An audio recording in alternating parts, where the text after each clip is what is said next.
Chapter 36. The flying saucer in which Ford Prefect had stowed away had stunned the world.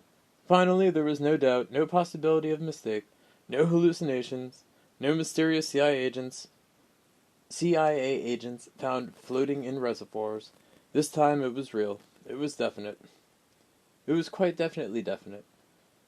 It had come down with a wonderful disregard for anything beneath it, and crushed a large area of some of the most expensive real estate in the world, including much of Harrods. The thing was massive, nearly a mile across, some said dull silver in color, pitted, scorched, and disfigured, with the scars of unnumbered vicious space battles, fought with savage forces by the light of suns unknown to man.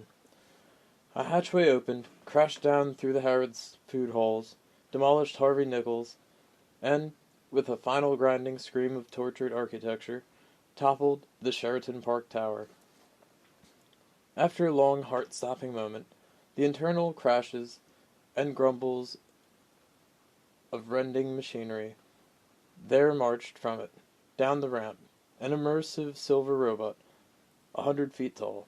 It held up a hand. "I come in peace," it said, after a long moment of further grinding. "Take me to your lizard."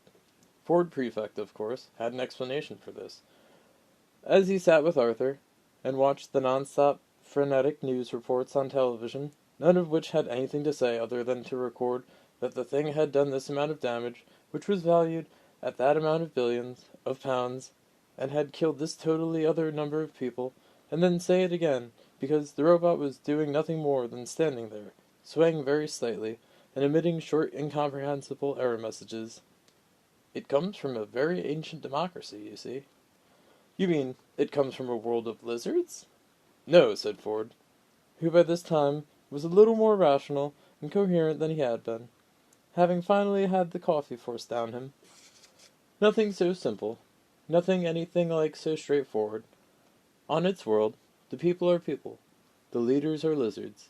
The people hate the lizards, and the lizards rule the people." "Odd," said Arthur. "I thought you said it was a democracy." "I did," said Ford. "It is." "So," said Arthur, hoping he wasn't sounding ridiculously obtuse, "why don't the people get rid of the lizards?" "It honestly doesn't occur to them," said Ford. "They've all got the vote, so they all pretty much assume the government they've voted in more or less approximates to the government they want." "You mean they actually vote for the lizards?" "Oh yes," said Ford with a shrug. "Of course." "But," said Arthur, going for the big one again, "why?" "Because if they didn't vote for a lizard," said Ford, "the wrong lizard might get in. Got any gin?" "What?" "I said," said Ford, with an increasing air of urgency creeping into his voice, "have you got any gin?" "I'll look. Tell me about the lizards." Ford shrugged again. "Some people say that the lizards are the best thing that ever happened to them," he said. "They're completely wrong, of course. Completely and utterly wrong. But someone's got to say it." "But that's terrible," said Arthur. "Listen, Bud," said Ford. "If I had $1 for every time I heard one bit of the universe look at another bit of the universe and say, 'That's terrible,' I wouldn't be sitting here like a lemon looking for a gin. But I haven't, and I am. Anyway, what are you looking so placid and moon-eyed for? Are you in love?" Arthur said yes, he was, and said it placidly. "With someone who knows where the gin bottle is?" "Do I get to meet her?" He did, because Fenchurch came in at that moment with a pile of newspapers she'd been into the village to buy. She stopped in astonishment at the wreckage on the table, and the wreckage from the Beetlejuice on the sofa. "Where's the gin?" said Ford to Fenchurch, and to Arthur. "What happened to Trillian, by the way?"